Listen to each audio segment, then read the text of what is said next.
Abrí los ojos, y la lluvia fría no golpeaba mi cara.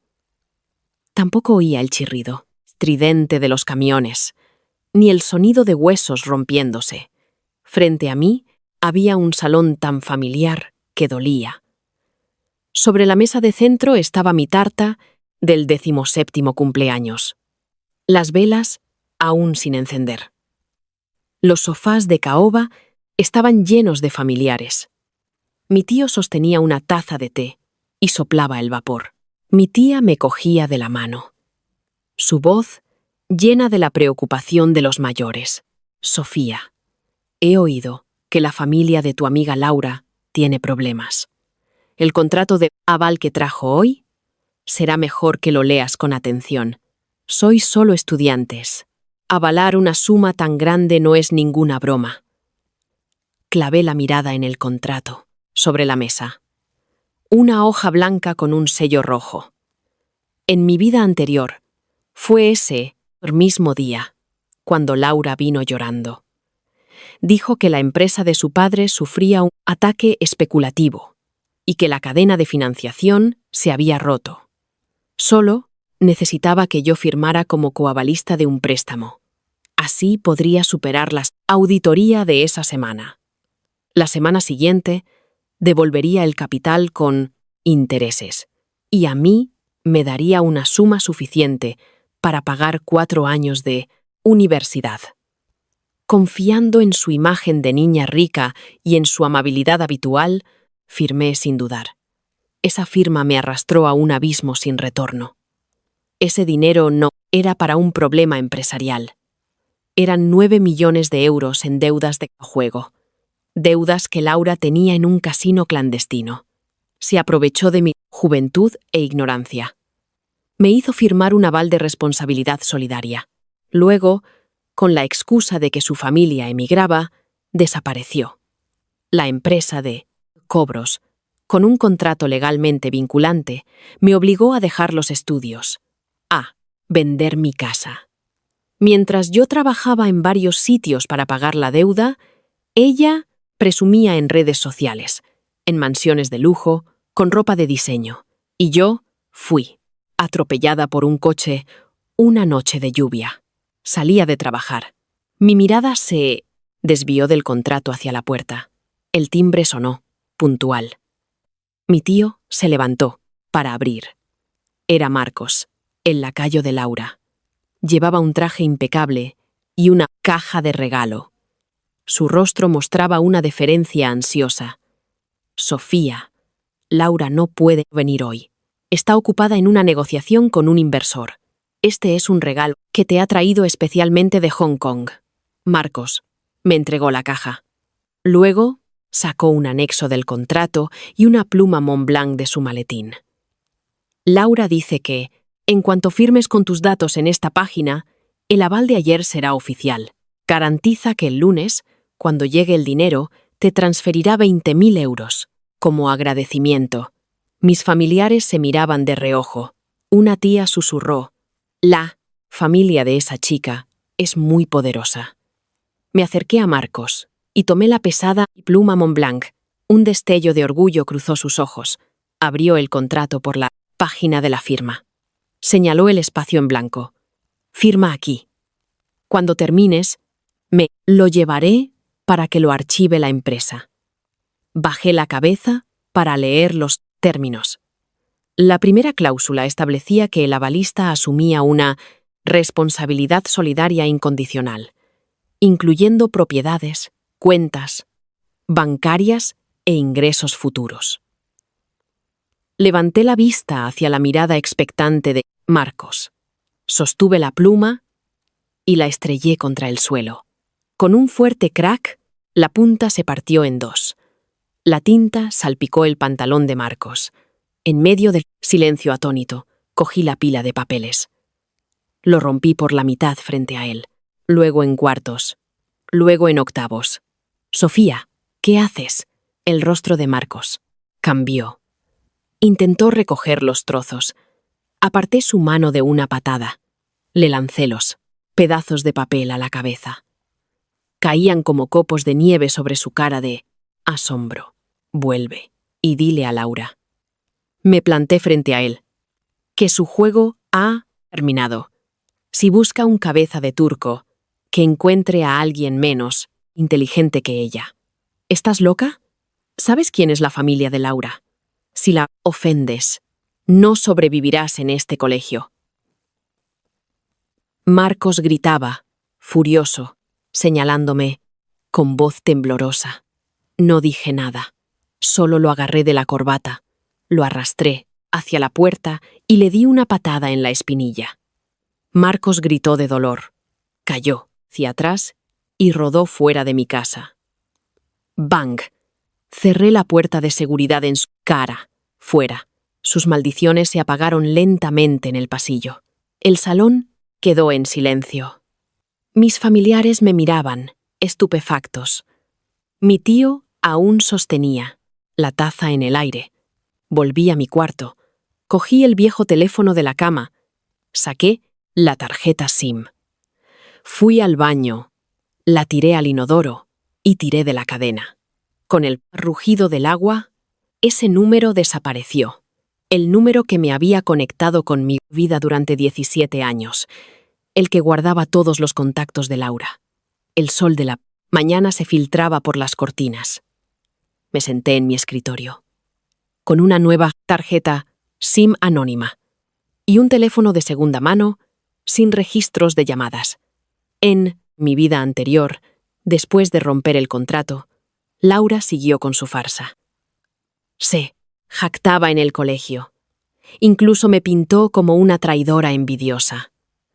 Esta vez no le daría tiempo a tejer más mentiras. Inserté la nueva tarjeta en el teléfono y lo encendí. Un número nuevo apareció en la pantalla. Primer paso: cortarla, retirada. Cogí la maleta ya hecha y fui a un apartamento de lujo cerca del colegio. Era el piso que Laura y yo compartimos en mi vida anterior. El alquiler se pagaba trimestralmente. El contrato estaba a mi nombre. Y Laura me debía 3 meses de su parte. El administrador del edificio se sorprendió al verme. Sofía, ¿por qué no estás en clase hoy? Y tu compañera, Laura, pidió una prórroga del contrato la semana pasada. Dijo que los futuros cargos los pagarías tú. Frente y al administrador le entregué un aviso formal de rescisión. Este es el documento de rescisión. El contrato expira hoy. No lo renovaré. Mi tono era tranquilo y firmé con mi nombre claramente en el formulario. Además, Laura no es la inquilina legal de esta propiedad. Ya he empaquetado todas sus cosas y las he dejado en la recepción. Si no las recoge esta noche, por favor, contacte con la policía del distrito, para que se encarguen de la ocupación de una propiedad ajena. El administrador se quedó helado, sin reaccionar. Yo ya había dejado las llaves en el mostrador y me fui con mi maleta, sin esa residencia de lujo que yo había pagado íntegramente. Quería ver qué usaría Laura para invitar a los niños ricos de su clase a su fiesta en la mansión. Después de dejar el apartamento, fui a un cibercafé, a 2 calles del colegio. Encontré un rincón, me puse una mascarilla y un gorro. Abrí un ordenador sin puntos ciegos de vigilancia y entré con soltura en una cuenta de correo anónima en el extranjero. En mi vida anterior, presionada por las deudas, investigué a Laura a fondo. Conocía la industria oscura que había detrás de ella. No es la hija única del CEO de una gran empresa. Su padre es solo un deudor en una lista de morosos por financiación ilegal. Y los bolsos y coches de lujo que mostraba eran todos alquilados, con dinero de préstamos clandestinos que usaba para tapar otras deudas. Saqué la primera tanda de pruebas que había reunido. Un pagaré escaneado, de un préstamo de Laura, con el sello falsificado del colegio, y una copia de un DNI falso. También los certificados de cese de actividad de las empresas falsas que usaba. Con ellas, Se creaba una imagen de heredera en redes sociales. No lo publiqué directamente en el foro del colegio. Los directivos lo habrían silenciado. Lo habrían llamado una disputa personal entre alumnas. Seleccioné 3 medios locales sensacionalistas que informan sobre falsas socialités y fraudes financieros, y también una web de información sobre cobro de deudas. Tras cifrar los archivos, adjunté un mensaje corto. Laura, la rica heredera del Colegio Privado San Pablo, es sospechosa de falsificar sellos de empresa y de avalar préstamos ilegales de alto interés. Actualmente está en paradero desconocido con una deuda de varios millones. Clic en enviar. La notificación y de éxito apareció y se desvaneció. Después de todo, borré por completo el editorial y cualquier rastro del ordenador. Saqué el USB y me fui del cibercafé. A las 2 de la tarde, durante el descanso, llevaba auriculares. Caminaba por el sendero arbolado fuera del colegio. A lo lejos, vi una multitud en la puerta. Marcos, el compinche de Laura, llamaba ansiosamente. En medio del gentío, una voz automática sonaba en su oído. Lo sentimos. El número que ha marcado no está operativo. A su lado, varios compañeros con cara de pocos amigos parecían presionarlo por las ganancias de una inversión colectiva. Gotas de sudor perlaban su frente. Miraba la pantalla, marcando una y otra vez el número que yo ya había tirado por el inodoro. Imposible, murmuraba. ¿Cómo va a ser un número equivocado? Dijo claramente que Sofía lo garantizaría. Pasé junto a ellos, sin mirarlo ni un segundo. La SIM, cancelada. La casa, cancelada. El acuerdo de aval, hecho trizas. La reunión del lunes por la mañana acababa de terminar. El pasillo estaba lleno de gente. Laura llevaba una chaqueta de uniforme hecha a medida y un bolso nuevo de Chanel, edición limitada. Rodeada de un grupo de chicas, caminaba por el pasillo. Llevaba un maquillaje exquisito de aspecto natural, la barbilla ligeramente levantada. Su rostro no mostraba ni rastro del fracaso del aval. Laura, ese bolso es muy difícil de conseguir. He oído que hay que esperar medio año. Su compañera de pupitre susurró con envidia. Laura lo agitó ligeramente. Dejó el bolso en el lugar más visible de su mesa y habló con tono despreocupado. Mi padre lo trajo, de París, la semana pasada. No es nada, poco más de 100.000 euros. En cambio, algunas personas trabajan a tiempo parcial cada día, por unos míseros 1.000 euros de matrícula. Incluso cambian de teléfono. ¿Quién sabe de qué estarán huyendo? Su mirada se posó en mí, que acababa de entrar. Las chicas de alrededor empezaron a reírse por lo bajo. Para ellas, yo seguía siendo la persona invisible, la que había desaparecido de repente, la que se había mudado de un piso de lujo, la que era completamente pobre. Marcos estaba en la última fila. Con el rostro sombrío, me miraba fijamente. Movió los labios como si quisiera decir algo, pero tras ver la calma de Laura, se calló. Fui directamente a mi asiento. Ignoré el sarcasmo a mi alrededor. Solo incliné la cabeza para escribirle al jefe de los cobradores. Ya lo había contactado. 5 minutos después, justo antes de empezar la clase, hubo un alboroto en la puerta. 2 hombres con chaquetas de cuero negro, altos y corpulentos, entraron.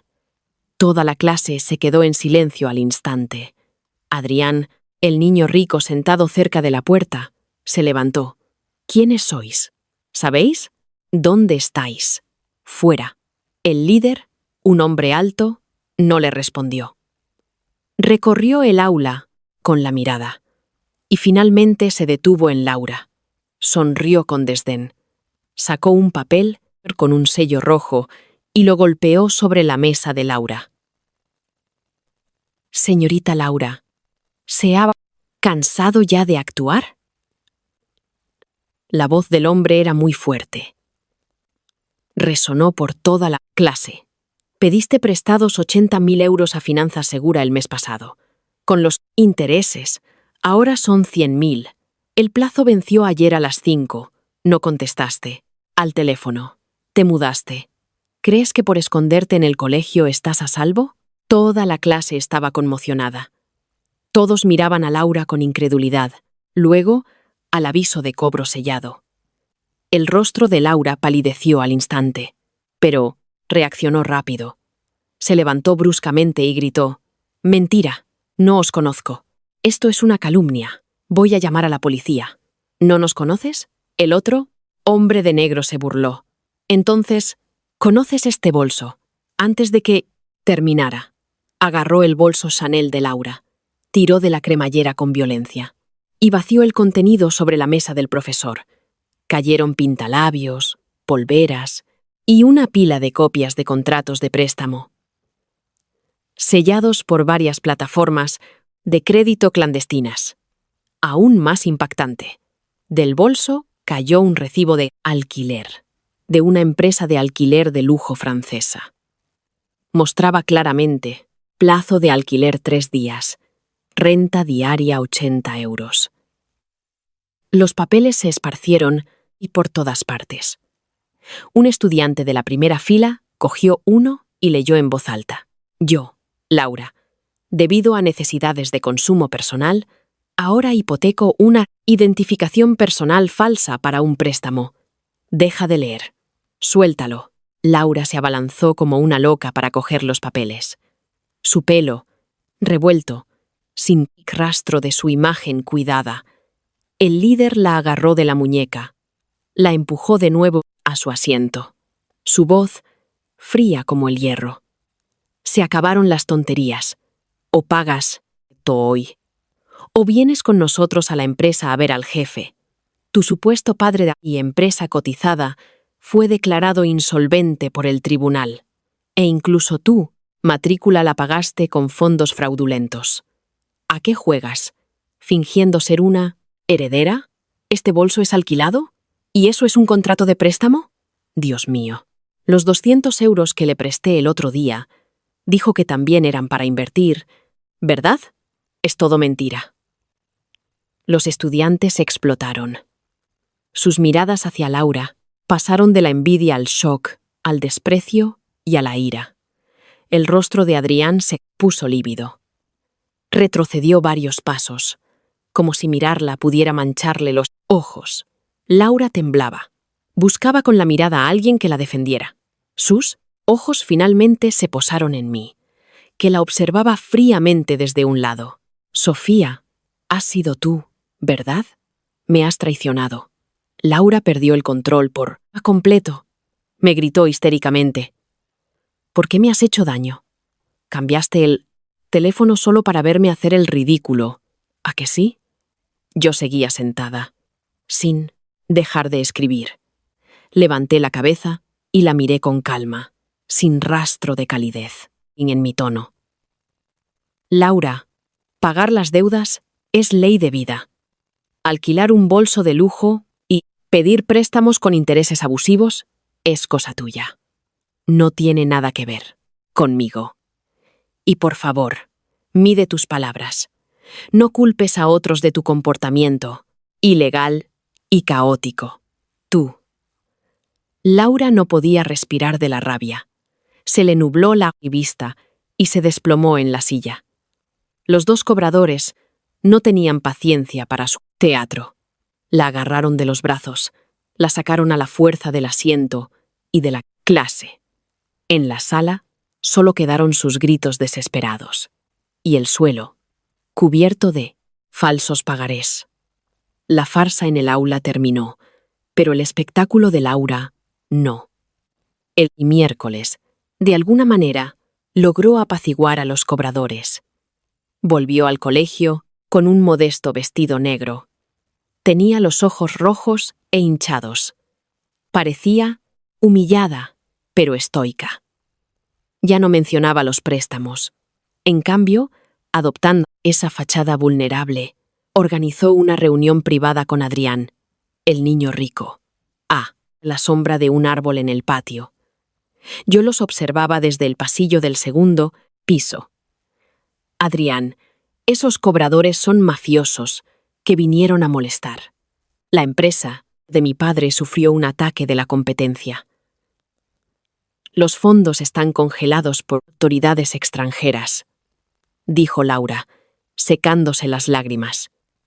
Mira, esta es la tarjeta de residencia y la prueba de activos en el extranjero, para la inmigración de toda mi familia a Oceanía. En cuanto los trámites estén listos el mes que viene. ¿Qué importan estos fondos? Solo necesito 30.000 euros para la fianza de inmigración. ¿Podrías ayudarme? Cuando esté en el extranjero, te lo devolveré por duplicado. Sacó una tarjeta de residencia con relieves dorados de una carpeta y un documento de activos con sellos en inglés. Se los mostró a Adrián. Él pareció dudar. A este chico, lo que más le importa es el círculo de los ricos. Al ver esa tarjeta de residencia y la prueba de activos en inglés, sus dudas se disiparon. Así que son activos en el extranjero congelados. Sabía que no podías deber dinero a un prestamista. Adrián suspiró. Sacó su teléfono para hacer la transferencia. 30.000, ¿verdad? Te los paso ahora. Solté una. Risa fría. Me di la vuelta y bajé las escaleras. Fui directa a la oficina de administración del colegio. Hoy era la víspera de la celebración del 50 aniversario. El vestíbulo estaba lleno de expositores, de estudiantes, destacados, familias y empresas colaboradoras, cientos de profesores, alumnos y antiguos alumnos lo visitarían por la tarde. Empujé la puerta de la sala de preparativos. Me recibió el encargado de los paneles de la exposición. Tutor, sobre Laura, como alumna destacada. He encontrado algunos riesgos legales graves en su historial familiar. Dejé un documento impreso sobre la mesa. Para evitar que el colegio sufra un daño a su reputación, por favor, verifíquelo. El profesor hizo una pausa. Cogió el documento. Era la orden de embargo contra el padre de Laura. La obtuve del portal online del juzgado en mi vida anterior. Y la traducción jurada de su supuesta tarjeta de residencia. Esa tarjeta no era una tarjeta de residencia. Era una tarjeta de prueba sin valor, emitida por una agencia falsa, con términos en inglés que decían claramente: solo para referencia turística, sin validez legal y no confiere residencia. Además, adjunté copias de contratos. Mostraban a Laura usando esa tarjeta falsa para pedir dinero a varias pequeñas empresas de préstamos fuera del campus. A las 3 de la tarde comenzó la vista previa de la exposición. El director, los jefes de estudio, los padres ricos de Adrián, cientos de profesores y alumnos se reunieron en el vestíbulo. Laura, vestida de punta en blanco, estaba frente al panel de antiguos alumnos. Le entregaba con entusiasmo la tarjeta de visita al padre de Adrián. Explicaba sus grandes planes de emigrar y hacerse cargo del negocio familiar. Adrián estaba cerca, listo para presentar a su padre a esta compañera con buenos contactos.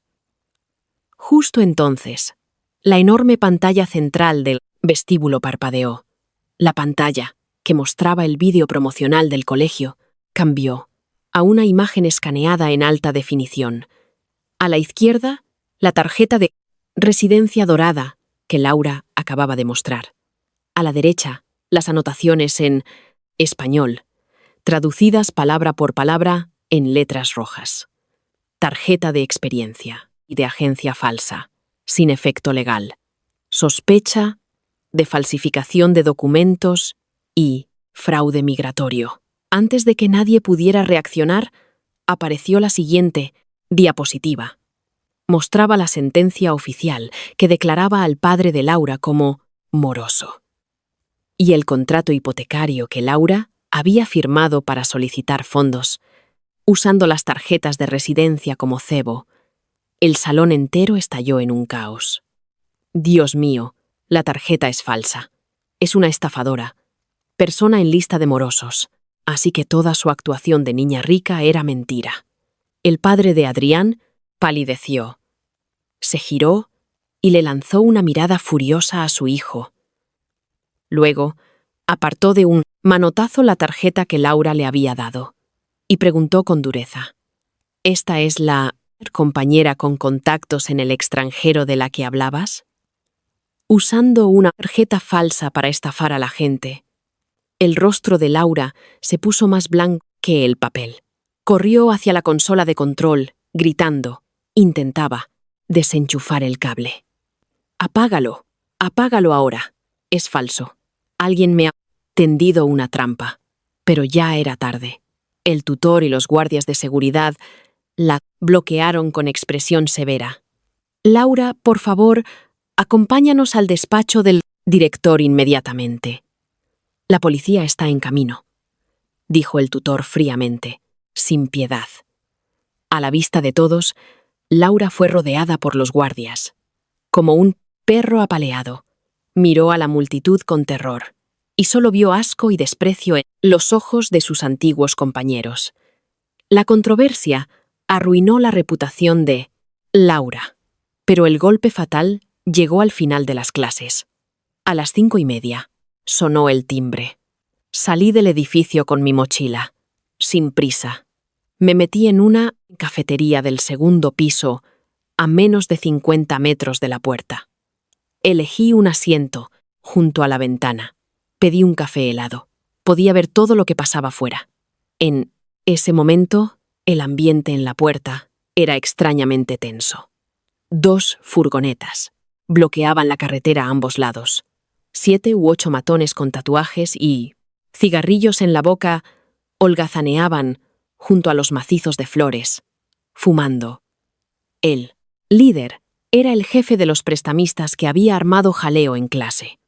Los estudiantes empezaron a salir. Al ver la escena, pasaban en silencio, susurrando. Poco después, Laura, con una gorra de béisbol negra, intentó escabullirse entre la multitud. Pero en cuanto salió por la puerta, el líder apagó su cigarrillo. Soltó una risa fría y saludó. Unos cuantos hombres grandes se abalanzaron sobre ella, como perros salvajes peleando por comida. Le cerraron el único camino de salida. «Señorita Laura, ¿a dónde cree que va?» El hombre le arrancó la gorra. La agarró del pelo y la obligó a levantar la cabeza. «La exposición de bienvenida estuvo muy bien, ¿verdad? Tarjetas de residencia, falsas. Recaudación de fondos fraudulenta. Nuestro jefe dice que si no pagas la primera cuota de 3.000 euros hoy, no irás a ninguna parte. Soltadme. Me estáis deteniendo ilegalmente. Llamaré a la policía». Laura gritó, histéricamente. «Llama a la policía». El hombre sacó una pila de pagarés impresos y delante de cientos de estudiantes y padres leyó en voz alta: «Venid todos a ver». Laura, la Socialité de San Pablo, pidió prestados 200.000 euros, con documentos de propiedad y una tarjeta de residencia falsos. Aquí pone que si no paga hoy, hipotecará sus bienes personales. Ahora finge que se te ha olvidado. La multitud explotó. Innumerables móviles apuntaban a Laura. Los flashes se disparaban, exponiendo su rostro aterrorizado y desfigurado. Laura miraba a su alrededor con miedo, buscando a alguien familiar que la ayudara. Pero todos sus compañeros retrocedían como si evitaran la peste, sus ojos llenos de asco y aversión. Desesperada, Laura sacó su teléfono. Yo, desde la ventana del segundo piso, observaba fríamente cómo marcaba temblando el número que sabía de memoria. Mi antiguo número, una y otra vez. 1 segundo, 2 segundos, 3 segundos. El teléfono siempre respondía con el mismo mensaje frío. Lo sentimos. El número que ha marcado no está operativo. Incrédula. Siguió, marcando. 1, 2, 3 veces. Hasta que, finalmente, la pantalla se apagó por completo. Sostenía el teléfono, rígida. Su expresión pasó de la lucha, desesperada, al colapso total.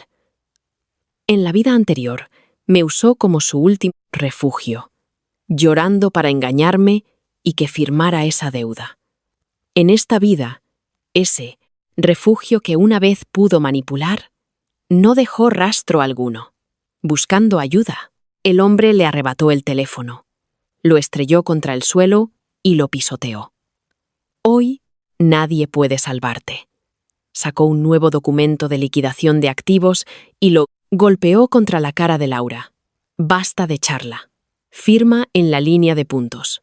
Empeña todos tus artículos de lujo y joyas, incluidas las cuentas de acciones que dejó tu falso padre rico.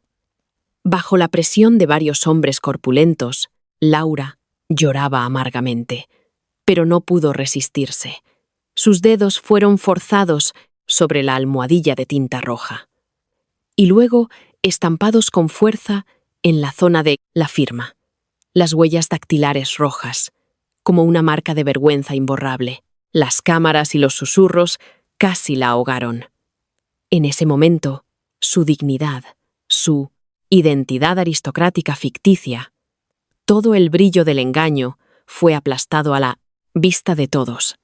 Levanté mi café helado. Tomé un sorbo. El líquido frío se deslizó por mi garganta. Afuera, Laura, presionada para firmar, se derrumbó en el suelo, como un montón de barro podrido. Después del incidente en la puerta del colegio, la reputación de Laura quedó arruinada. Bajo la presión pública, el colegio le impuso una amonestación. Sus antiguos seguidores se dispersaron. Incluso Marcos, que había intentado aferrarse a ella, se alejó. Por miedo a los acreedores que pudieran aparecer en cualquier momento. Sin embargo, alguien tan egoísta como Laura nunca se conformaría con hundirse. Está demasiado acostumbrada a sostener su vanidad con mentiras. Cuando un camino se bloquea, no, elige la claridad. Fabrica una mentira aún más grande, para tapar el agujero que tiene delante. El viernes, después de clase, no me fui. Me senté en la última fila, organizando mis apuntes. Las otras 3 chicas de la clase, Lucía, Emma y la otra Sofía, se reunieron cerca del podio, rodeando a Laura, que acababa de salir de orientación. Tenía los ojos rojos de llorar, las mejillas hundidas. El uniforme blanco, un poco gastado, le daba un aspecto débil y lastimero. Sostenía varias copias de planes de inversión en inglés. Su tono, lleno de agravio y una emoción contenida. Lucía, Emma, ¿de verdad me creéis? Laura bajó la voz, con lágrimas en los ojos. Esos cobradores eran competidores maliciosos, enviados para desprestigiar la empresa de mi padre. Nuestro fondo de capital privado en el extranjero está a punto de cerrar, pero la cuenta nacional fue regulada temporalmente. Ahora necesito un pequeño fondo puente para desbloquear la cuenta en Hong Kong. Lucía dudó, pero esos documentos en la exposición del aniversario eran documentos falsos, manipulados a propósito. Laura levantó la voz, luego la bajó de nuevo. Agarró la mano de Lucía con una mirada increíblemente sincera.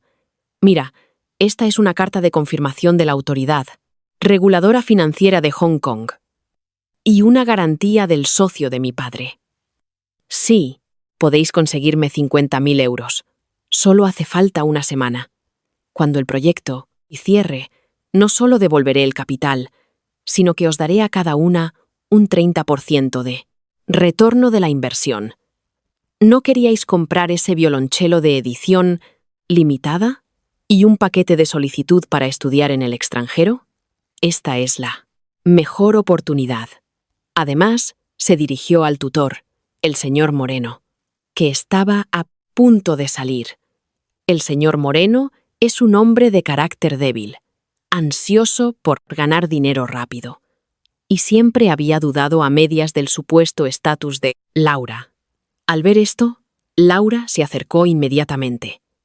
Le presentó el acuerdo de inversión con la frase alto rendimiento fijo.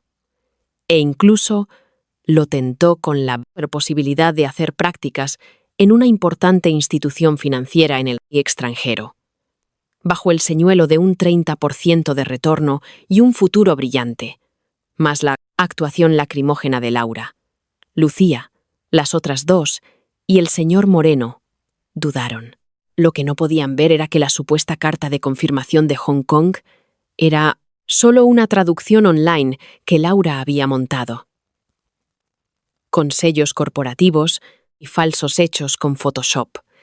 Esa noche, Lucía y las demás buscaron dinero por todas partes. Incluso usaron los ahorros para la matrícula y las tasas de la agencia de estudios.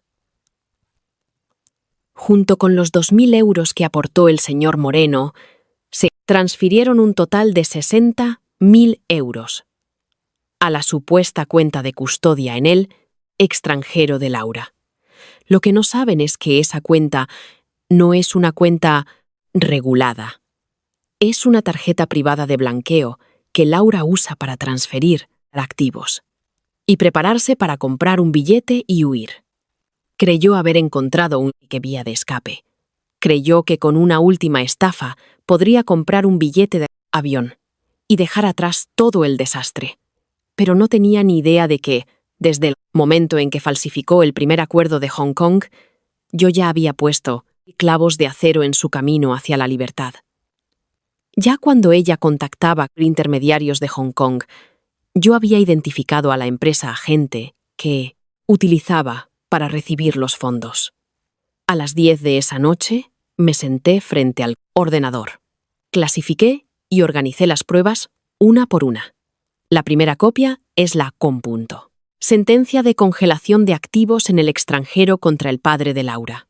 La segunda, una comparación de los documentos falsos que mostrando claramente las huellas forenses de los píxeles del sello falso. La tercera, y más letal, es un mapa completo del flujo de dinero. Cómo, tras recibir los 60.000 euros, transfirió rápidamente 5.000 a bancos clandestinos para cambiar divisas y reservó un billete de ida al extranjero en solo 2 horas. No, envié esto directamente a la policía, porque si los fondos no se transferían o despilfarraban del todo, el proceso de denuncia podría retrasar el momento óptimo para incautarlos. Convertí este material en una guía detallada de defensa y de derechos, y en un paquete de pruebas de presunto fraude. Lo envié de forma anónima a los correos privados de Lucía, Emma, el señor Moreno y sus padres.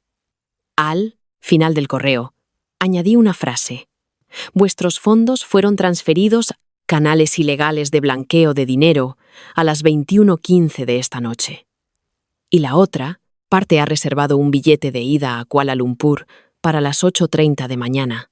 Si queréis conservar vuestros ahorros, llevad las pruebas al equipo de investigación de delitos económicos de la policía de la ciudad inmediatamente. 30 minutos después, gritos agudos y llantos resonaron desde el edificio de dormitorios vecino y la residencia de profesores, después de que la policía recibiera las denuncias de emergencia.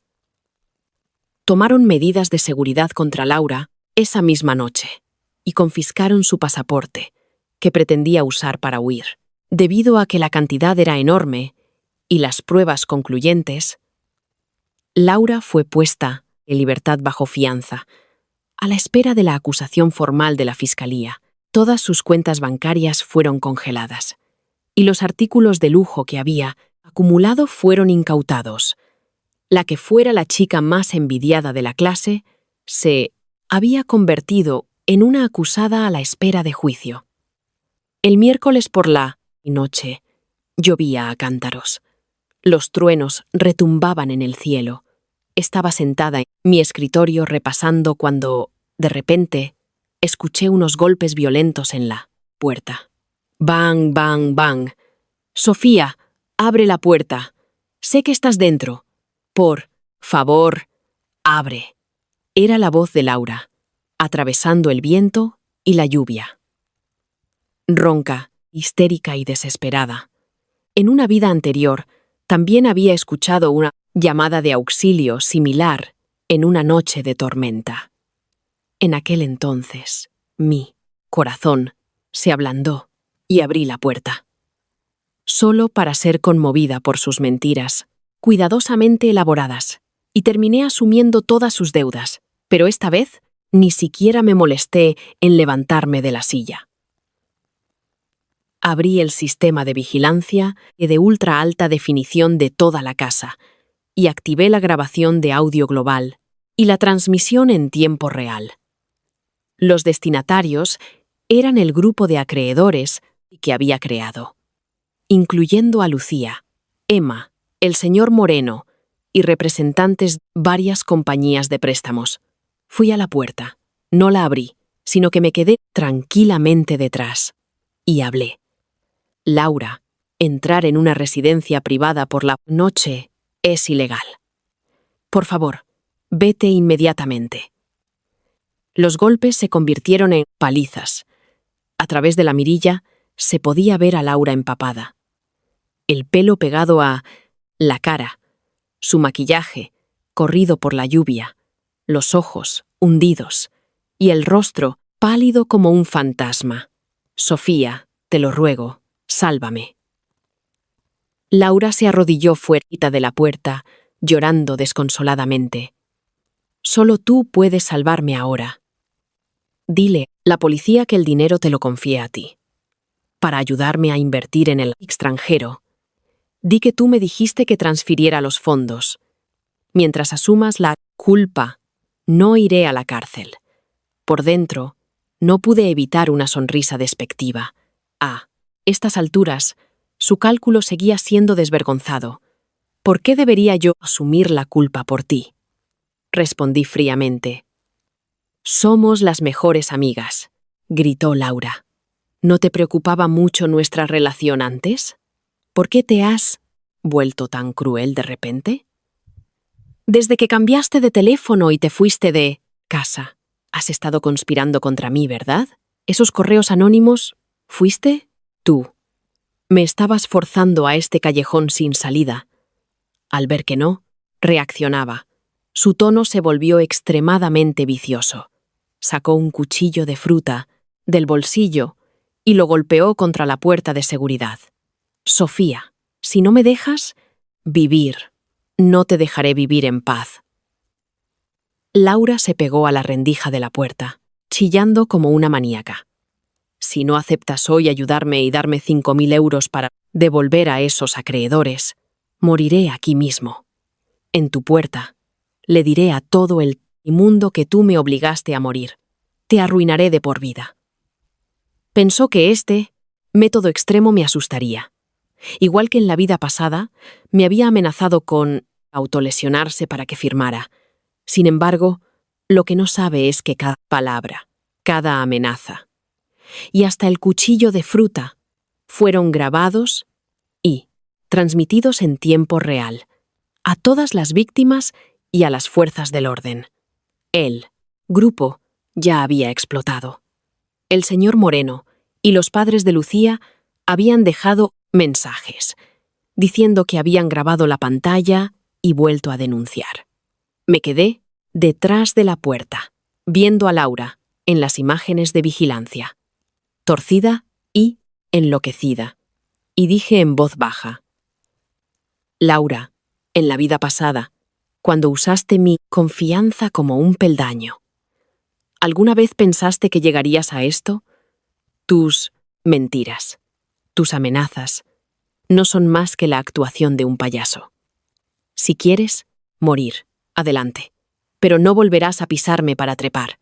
Tan pronto como las palabras cayeron, se oyeron pasos urgentes, y el ulular de las sirenas de la policía. Policía, no se mueva. Suelte el cuchillo. Varios agentes que habían recibido la alarma subieron corriendo. Inmovilizaron inmediatamente a Laura en el suelo. El cuchillo de fruta cayó con estrépito, y Laura soltó un grito de absoluta desesperación. Durante el período de revisión de la fianza, Laura fue arrestada de nuevo, por portar un arma, amenazar a testigos clave, y su fianza fue revocada. La enviaron directamente al centro de detención, pero para alguien que ha aprendido a sobrevivir con engaños. Mientras no vea el veredicto final, su mentalidad oportunista nunca se desvanecerá. Sigue, desesperada, buscando cualquier salvavidas posible. Y yo, por casualidad, preparé ese salvavidas, aparentemente robusto, pero que la arrastraría a un abismo ineludible. En el centro de detención, Laura se reunió con su abogado de oficio. El abogado trajo noticias que la llenaron de una alegría delirante. Una compañía de fondos con sede en Suiza, especializada en reestructuración sin deudas, expresó su voluntad de proporcionar un fondo de ayuda de hasta 300.000 euros. La única condición: Laura debía hipotecar todas las pocas acciones, propiedades en el extranjero a nombre de su padre, y todos sus posibles ingresos por deudas personales, y firmar un acuerdo internacionalmente vinculante de recuperación conjunta de deudas. ¿De verdad están dispuestos a ayudarme? Laura se agarró a la mesa. Sus ojos brillaban con una luz casi histérica. 300.000 euros. Si ese dinero entra en la cuenta del juzgado y pago a Lucía, al señor Moreno y a los prestamistas, puedo enmendarlo. No iré a la cárcel, ¿verdad? El abogado asintió gravemente. En teoría, así es. Si la víctima recibe una compensación completa y emite una carta de perdón, el tribunal aligerará sustancialmente la sentencia. Pero los términos del contrato son muy estrictos. Todos los procesos de liquidación son recuperaciones automatizadas. Una vez que firmes, incluso los fondos ocultos a tu nombre serán incautados instantáneamente por el sistema. Firmo ahora mismo. Laura apenas escuchó las advertencias de riesgo del abogado. Ni siquiera miró los detalles en inglés del contrato, y escribió su nombre temblando en la casilla de la firma. Para ella, esto no era un acuerdo peligroso. Era una bendición del cielo, un salvador extranjero venido a rescatarla. Sin embargo, nunca podría haber imaginado que esta supuesta compañía de fondos suiza no era una organización benéfica, ni un salvador. Utilicé los conocimientos financieros y legales acumulados en mi vida pasada para establecer legalmente un vehículo de propósito especial en el extranjero. Todo el plan de reestructuración fue elaborado por mí y operado bajo la estricta supervisión del Poder Judicial y un equipo de auditoría. Este era un esquema de recuperación de deudas a medida para ella. Según el acuerdo, los supuestos 300.000 euros de ayuda no irían a parar a manos de Laura. En el momento en que se inyectaron, los fondos activaron el mecanismo de ejecución automática de pago prioritario del contrato. En la mañana del día de vigencia del contrato, el juzgado de ejecución y las autoridades reguladoras financieras recibieron simultáneamente la instrucción de custodia. Los fondos no ayudaron a Laura a blanquear su situación, sino que, siguiendo la cadena de cobros de deudas estipulada, penetraron directamente a través de las 3 cuentas de blanqueo de dinero que Laura había ocultado. El más de 1 millón de euros adicionales ocultos por evasión de impuestos y recaudación ilegal de fondos fueron congelados y confiscados. El dinero sucio se fusionó con los pagos de la compañía de fondos y, de acuerdo con el orden de compensación legalmente prescrito, se depositó con precisión en las cuentas de todas las víctimas reales. Primero, la totalidad de los 60.000 euros, ahorrados por Lucía, Emma y la otra Sofía, fue reembolsada, junto con la pérdida de intereses legítimos. Segundo, la totalidad de los 2.000 euros de pensiones del señor Moreno fue recuperada.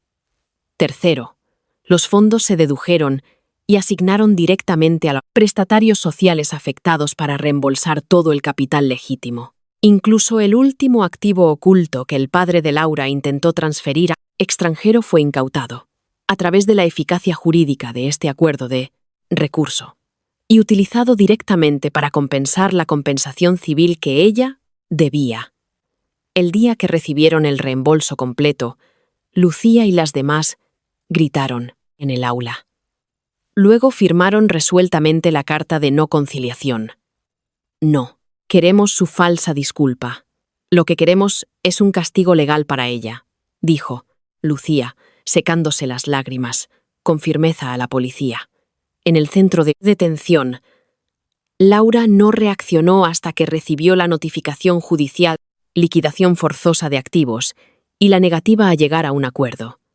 Había agotado todos los recursos posibles, hipotecado hasta el último activo de su familia. Y, sin embargo, el intento no produjo ni una sola carta de perdón que pudiera liberarla. En cambio, se convirtió en un bucle sin salida, que acabaría con todas sus ganancias ilícitas y activos ocultos. Creyó haber agarrado un salvavidas, pero no se dio cuenta de que era simplemente el último señuelo del cazador para atraer al lobo a la jaula de hierro. No le quedaba dinero a su nombre. Su historial familiar fue borrado, y todas las rutas de escape selladas. Incluso en el momento crítico en que estaba a punto de ser procesada, Laura no abandonó su sueño de niña rica, porque antes de ser detenida, se aferró a su último as en la manga. Adrián, el rico de segunda generación. El domingo, antes de su arresto, Laura agotó todas sus palabras melosas e incluso amenazó con conocer los secretos de evasión de impuestos del negocio familiar de Adrián, forzándolo a llegar a un acuerdo verbal de compromiso. Prometió a la familia de Adrián que, si podía organizar un gran banquete de compromiso para mostrar al mundo la supuesta alianza, podría atraer fondos de inversores extranjeros. Para un banquete que pudiera restaurar la reputación de la familia y recaudar dinero. Para la fianza, la madre de Laura vendió la última propiedad familiar, gastándolo todo en alquilar el salón de banquetes más lujoso de un hotel de 5 estrellas. En el último día de fianza, se celebró el banquete de compromiso. El salón estaba lleno de perfume y belleza. Laura llevaba un costoso vestido de alta costura. Su rostro, cubierto por una gruesa capa de maquillaje, intentando ocultar la fatiga del centro de detención. Con una expresión rígida, se movía junto a Adrián entre magnates y reporteros, esforzándose por demostrar a todos que seguía siendo esa distante hija de una familia noble. Tranquilos, todos. El alboroto anterior fue solo una difamación maliciosa de nuestros competidores. Laura levantó una copa de champán, sonriendo extravagantemente, mientras brindaba. Hoy, Adrián y yo nos comprometemos. Las dos familias establecerán un fondo conjunto en el extranjero. Y el déficit de financiación anterior se resolverá por completo la próxima semana. Los invitados levantaron sus copas con diversas intenciones. El ambiente parecía armonioso y lujoso. Justo cuando Laura se preparaba para intercambiar los anillos en el escenario, la pesada puerta del salón se abrió de golpe. Un viento frío entró, haciendo que el arco de flores del escenario se tambaleara. Yo, vestida con un elegante traje negro y tacones altos, entré en este hipócrita y glamuroso lecho de rosas. Detrás de mí, un equipo de auditoría judicial independiente, inspectores y financieros locales, y 4 agentes uniformados con expresiones severas. El bullicioso salón se silenció al instante. Las cámaras y las miradas de todos se dirigieron hacia nosotros. Sofía, ¿Qué haces aquí? La expresión de Laura se torció en cuanto me vio. La copa de champán casi se le derrama mientras gritaba a los guardias. ¿Seguridad? ¿Dónde está la seguridad? Sacad a esta loca de aquí. Este es mi banquete de compromiso privado. Los guardias estaban a punto de moverse cuando dos agentes mostraron directamente la documentación y las órdenes. De arresto. Ejecución judicial. Nadie puede obstruir. Los guardias retrocedieron asustados. Fui directamente al pie del escenario. Me encontré con la mirada llena de odio de Laura. Y abrí lentamente mi maletín. Mostré un grueso informe de auditoría ante las cámaras de todos los medios e invitados presentes. Laura, o más bien, la acusada Laura, es sospechosa de recaudación ilegal de fondos a gran escala y falsificación de documentos públicos. Mi voz era suave, pero a través del micrófono del escenario resonó claramente por todo el salón. Estás celebrando este banquete de compromiso hoy para demostrar que puedes cumplir con tus obligaciones y seguir recaudando fondos ilegalmente de los inversores presentes. ¿No es así? Estás diciendo tonterías. Mientes como una bellaca. La voz de Laura era lo suficientemente aguda como para desgarrar. Sí, miento o no. El informe de auditoría y los agentes te lo dirán. La interrumpí. Y saqué fríamente una página cubierta de pruebas irrefutables selladas. Primero, tu supuesto fondo familiar en el extranjero ha sido verificado. Es una compañía fantasma de blanqueo de dinero completamente ficticia, que implica transferencias ilegales de decenas de millones. Segundo, la prueba de activos que presentaste a la familia de Adrián son todos sellos oficiales falsificados y certificados de propiedad falsos. No solo eres incapaz de ayudar a Adrián a superar la crisis, incluso usas el compromiso como pretexto para estafar a su familia 30.000 euros. Como anticipo para saldar tus propias deudas. Antes de que terminaran las palabras, Adrián, que había estado aguantando en silencio, cambió drásticamente de expresión. Se giró y le dio una bofetada a Laura. ¡Zas! Él, sonido nítido en el silencioso salón, pareció excepcionalmente discordante. «Zorra, ¿cómo te atreves a engañarme?», rugió Adrián furiosamente señalándola. «Devuélveme el dinero de mi familia». Laura cayó al suelo del escenario. Su peinado, completamente deshecho. El vestido de alta gama, manchado de tarta y vino. Tercero, ignoré su pelea y continué recitando fríamente la sentencia final, basado en las últimas pruebas identificadas.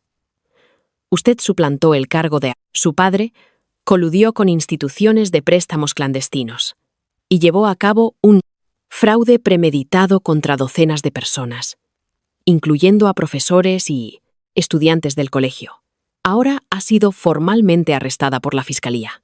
Los agentes subieron al escenario, sacaron unas frías y relucientes esposas y, delante de todos los dignatarios, reporteros y cámaras, se las pusieron en las temblorosas muñecas de Laura. «No, no lo hagáis. Adrián, mamá, sálvame. No, mentí. Soy una hija de ricos. Soy una noble». Laura se retorcía, gritaba y rugía como una perra rabiosa. Pero esta vez nadie creería sus mentiras. Y nadie se atrevió a ayudarla. Los padres de Adrián se apartaron con asco, y los reporteros fotografiaban frenéticamente el colapso total de esta falsa socialité, ahora esposada y arrestada. En la sala de visitas del centro de detención, el olor a desinfectante flotaba en el aire. El grueso cristal a prueba de balas dividía la habitación. Caminé por el pasillo estrecho y oscuro. Me senté en una silla de metal y cogí lentamente el auricular del teléfono. A través del cristal, Laura, escoltada por dos agentes, se sentó frente a mí. En solo un mes parecía otra persona. Su pelo, antes bien cuidado, ahora cortado a la altura de la barbilla. Llevaba un uniforme de reclusa abultado con un número. Sus mejillas, hundidas, los labios, agrietados, y sus ojos, llenos de cansancio.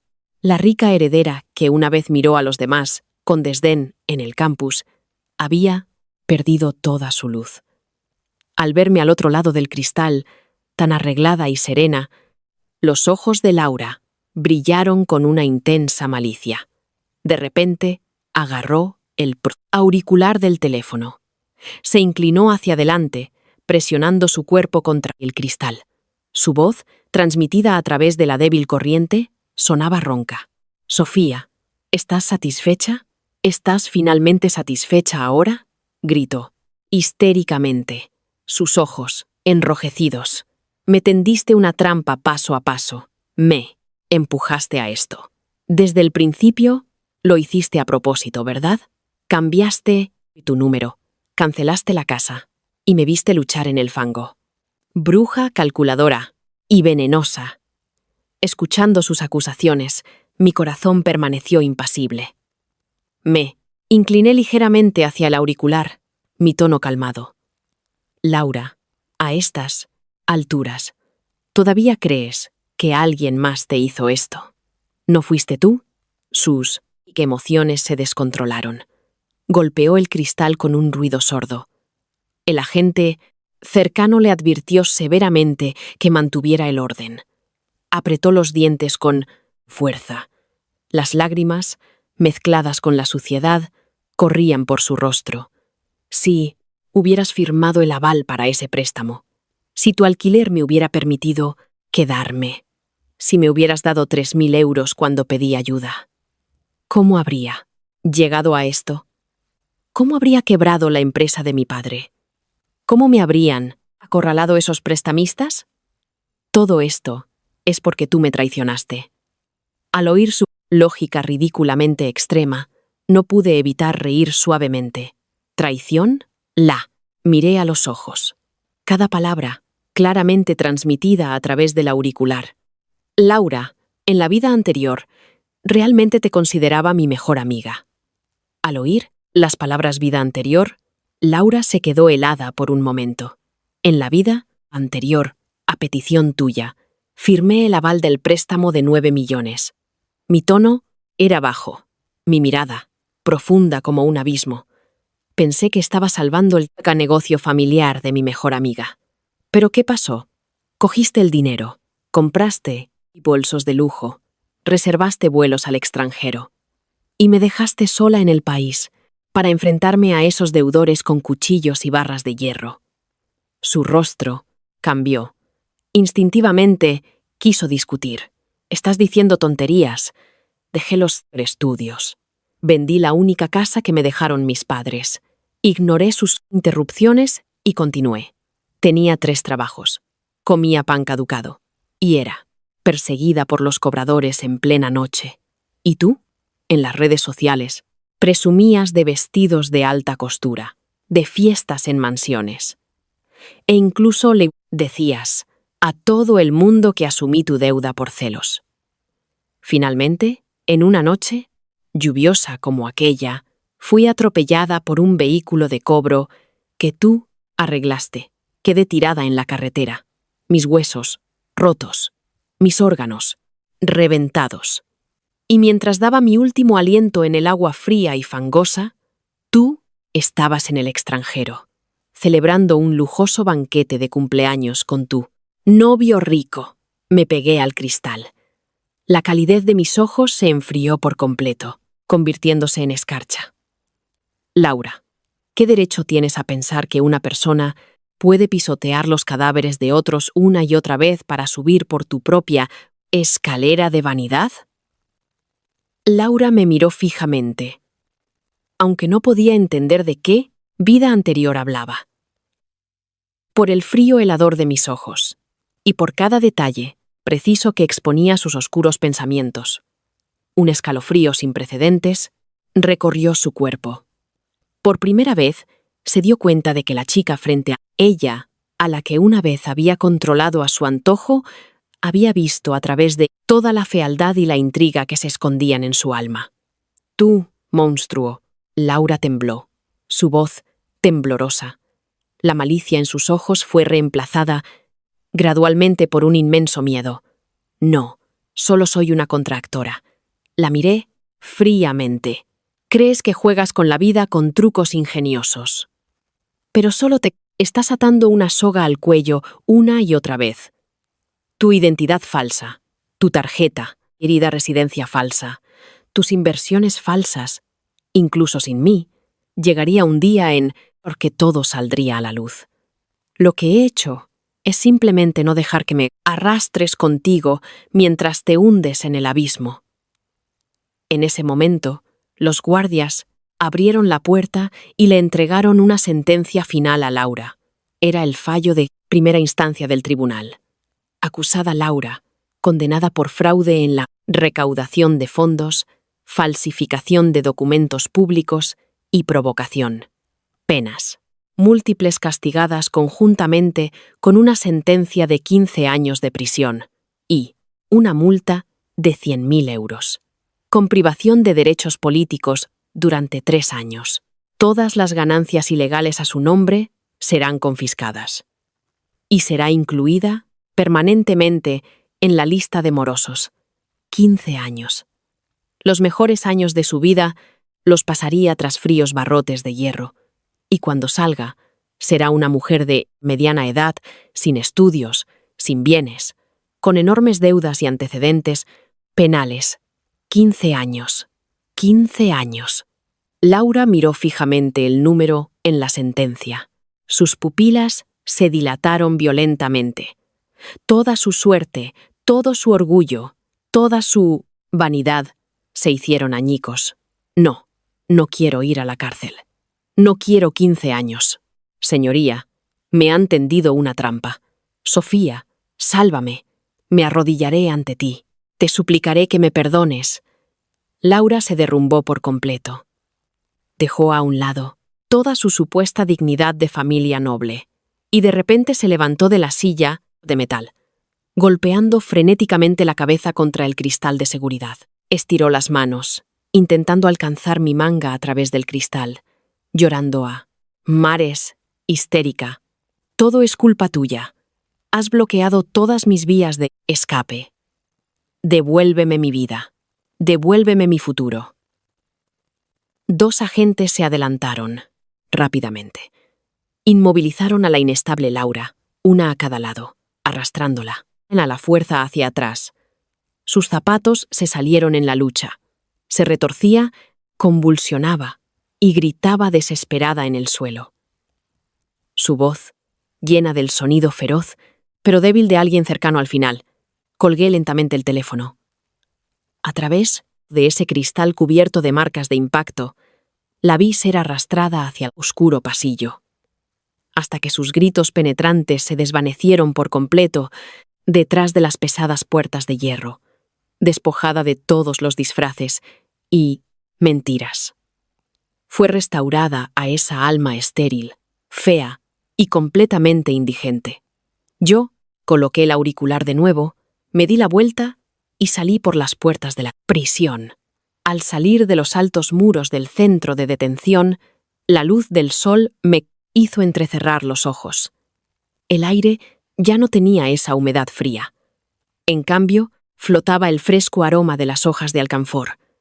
Respiré hondo, sintiendo cómo el peso y la asfixia de 2 vidas de presión se desvanecían por completo. 3 meses después, el tribunal emitió su fallo final sobre el caso de Laura. Rechazó a la apelación y confirmó la sentencia original. 15 años de prisión sin posibilidad de libertad condicional. Al día siguiente de que el caso se cerrara, definitivamente, Lucía, Emma y el señor Moreno quedaron conmigo en una cafetería cerca del colegio. Lucía me entregó una hermosa tarjeta. Sus ojos, enrojecidos. Sofía, esta es una carta de agradecimiento de los 3. Si no hubieras reunido las pruebas en secreto y nos hubieras instado a verificarlas, nuestras familias Habrían perdido todos sus ahorros. En el pasado, en clase, incluso nos burlamos de ti con ella. Y lo sentimos de verdad. Cogí la tarjeta en la que habían escrito palabras de gratitud. Cada línea llena de sinceridad y remordimiento. Sonreí y negué con la cabeza. Dejad el pasado atrás. Recuperar lo que es vuestro y prepararos bien para los próximos exámenes de acceso a la universidad. Es lo más importante. El señor Moreno se sentó frente a mí, su expresión compleja pero aliviada. Había recuperado a tiempo esos 2.000 euros de fondos de pensiones, evitando la ruina. Y ahora estaba de vuelta en la tarima. Después de agradecerme sinceramente, me entregó un documento de disculpa y mención de honor, y de todo el colegio. La escuela retiró oficialmente todos los malentendidos previos sobre mí, y me concedió la beca especial para estudiantes destacados. Rechacé la ceremonia de entrega de la beca, eligiendo solo el honor que merecía, porque para mí, ahora, esas falsas glorias ya no importan. El día en que se anunciaron los resultados de los exámenes de acceso. Con una de las 10 mejores notas de la provincia, recibí una carta de admisión. De una de las mejores universidades del país, para un doble grado en Finanzas y Derecho. La tarde que recibí la carta, volví sola al apartamento de lujo que una vez compartí con Laura. La unidad vecina ya había cambiado de inquilinos. Los bolsos de diseño, falsos de Laura, los anuncios engañosos y los documentos falsificados habían sido retirados. El pasillo estaba limpio y ordenado, sin más acoso de cobradores y sin más pretensiones y maquinaciones interminables. Me quedé en el balcón, viendo la lejana puesta de sol. En la vida anterior, fui secuestrada por mentiras aquí, aplastada por las deudas. Y finalmente perdí mi juventud en una fría noche de lluvia. En esta vida, corté personalmente la soga alrededor de mi cuello, usando el contraataque más práctico y lógico, para entregar a la persona que intentó arrastrarme al infierno a la prisión que merecía. Saqué mi teléfono y la nueva tarjeta SIM que había preparado durante meses. Me paré en el puente peatonal. Levanté la mano y tiré la tarjeta al foso de abajo, viendo cómo la tarjeta describía un arco y se hundía en el río. Saqué otra tarjeta SIM nueva que había preparado y la inserté en un teléfono nuevo. Ese era el número para mi vida futura.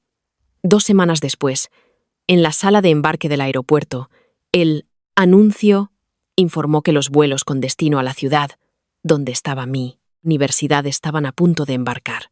Tiré de mi maleta y caminé por el pasillo espacioso y luminoso. A través del gentío vi en las pantallas de televisión del aeropuerto un reportaje de servicio público sobre un caso local y de recaudación de fondos fraudulenta. En la pantalla, la espalda de Laura con uniforme de prisión estaba pixelada, usada como ejemplo negativo para advertir al mundo. La espuma de la vanidad y las mentiras nunca puede escapar a la prosanción de la ley y la realidad. Aparté la mirada, con una leve sonrisa en los labios, y no volví a mirar. Su vida ya había llegado a su fin tras las rejas, mientras que mi propia vida acababa de desgarrar la larga noche y daba la bienvenida al amanecer más brillante. Entregué mi tarjeta de embarque y caminé con una sonrisa por el pasillo hacia la cabina. El viento que soplaba en mi cara se sentía increíblemente libre